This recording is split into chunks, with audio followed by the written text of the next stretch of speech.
नमस्कार. नमस्कार. नमस्कार. बाप्पाच्या उत्सवामध्ये जल्लोषात वादन करणं आणि संस्कृती जपणं ही आमची परंपरा आहे. एकदा गणपती किंवा गणेशोत्सव सुरू झाला की या सगळ्या गोष्टी प्रत्येकालाच भारताची आठवण येते किंवा पुण्याचा लक्ष्मी रोड तिथल्या वादनाची आठवण येते. तर इथे आल्यानंतर त्या गोष्टी आम्हाला मिस करायच्या नव्हत्या, म्हणून हा रमण बागेत थ्रू आम्ही हा जो प्रयत्न करतो वादनाचा.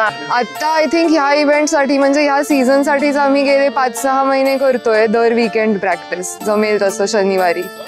अंगात एक किडा आहे वादनाचा, तो गप्प बसू देत नाही. जसं इंडियामध्ये करत होतो, इकडे आल्यानंतर जेव्हा समजलं की इकडे पण पथक आहे आणि ते पण पुण्यातील पथक आहे, सो गप्प बसवलं नाही, आलो जॉइन झालो.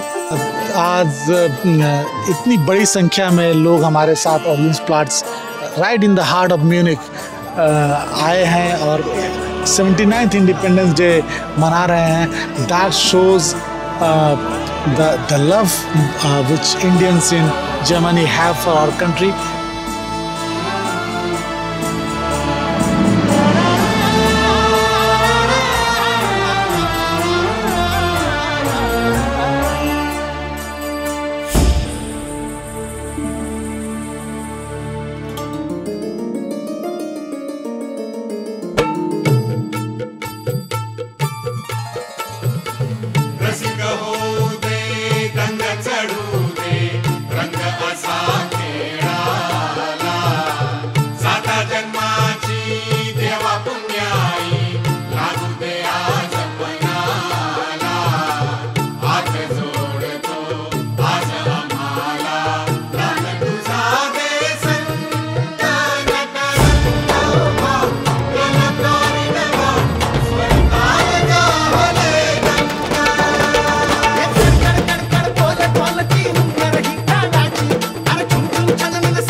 खूप मस्त वाटतंय. आता जस्ट वादन झालेलं आहे. खूप एक्साइटेड होतो आम्ही आणि आता सुद्धा खूप मस्त वाटतंय.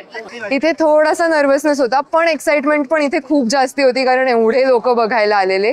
अतिशय सुंदर वाटतंय, कारण की ज्या पद्धतीने जर्मन लोक आणि इतर युरोपियन लोक येऊन एन्जॉय करतात, ते आपले रिदम, आपले म्युझिक, आपले ट्रेडिशनल म्युझिक एन्जॉय करतात, ते खूप खूप बरं वाटतं.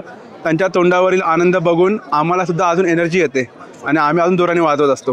प्रथम धन्यवाद रमणबाग ट्रस्टचे की त्यांनी जो विश्वास ठेवला आणि एवढ्या वर्षांपासून आपण कोलॅबरेटिव्हली एकत्र काम करतो, त्याच विनंतीला मान देऊन तुम्ही यावर्षी पण इथे आलात, त्याबद्दल खरंच धन्यवाद. आणि असं कार्यक्रम इथं करणं म्हणजे ऐतिहासिक एक क्षण असतो आणि खूप मनाला समाधान मिळतं.